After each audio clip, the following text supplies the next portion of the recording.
Audio Jungle.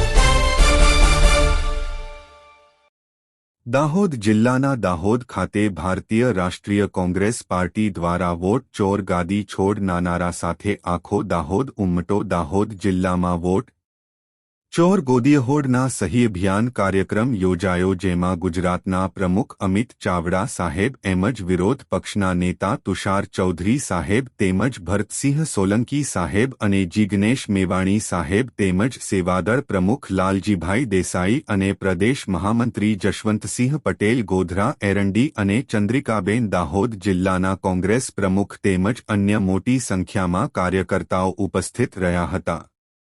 Bureau report Shehera today.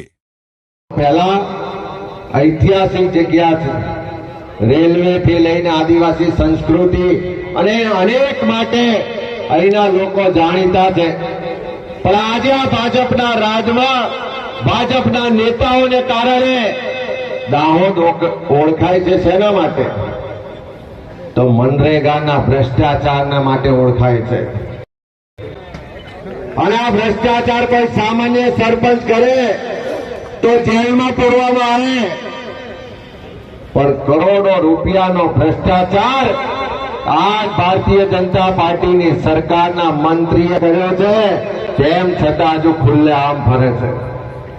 એમને એમની ઓફિસમાં જવાની મનાઈ છે, એમને કોઈ કાર્યક્રમના સ્ટેજ પર બેસવાની મનાઈ છે, એમને કોઈ જગ્યાએ ભાષણ કરવાની મનાઈ છે. પણ આ સરકાર એમને મંત્રી પદેથી દૂર કરતી નથી, કારણ કે કઈક એવી દુખતી નસ આ સરકારની નરેન્દ્રભાઈ મોદીની એ બચુભાઈ ખાબડ પાસે છે કે જેનાથી એમને આજ દિન સુધી મંત્રી તરીકે દૂર કરતા નથી. હું ગઈ વખત આવ્યો જનમંચ પરના કાર્યક્રમમાં, એક નિવૃત્ત આર્મીના સૈનિક હતા. એમણે કીધું કે સાહેબ, અત્યાર સુધી નરેન્દ્રભાઈ મોદી જ્યારે જ્યારે દાહોદ આવે તેમને આ ભાઈ મોટા જાડા જાડા કડા પહેરાવતા હતા, ચાંદીની પેલી લહેર વાળી કોટીઓ પહેરાવતા હતા, મોટી મોટી એને ગિફ્ટ આપતા હતા.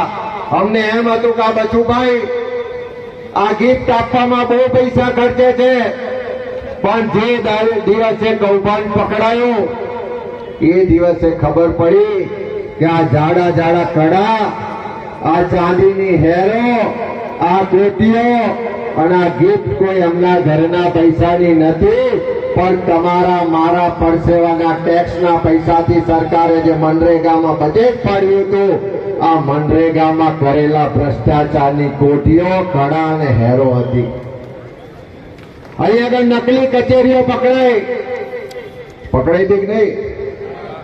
અહીં આગળ નકલી એના હુકમો પકડાયા, કરોડો રૂપિયાનો કૌભાંડ થયું. પણ એ કૌભાંડ કરવા વાળા આજે જેલમાં છે કે મહેલમાં છે?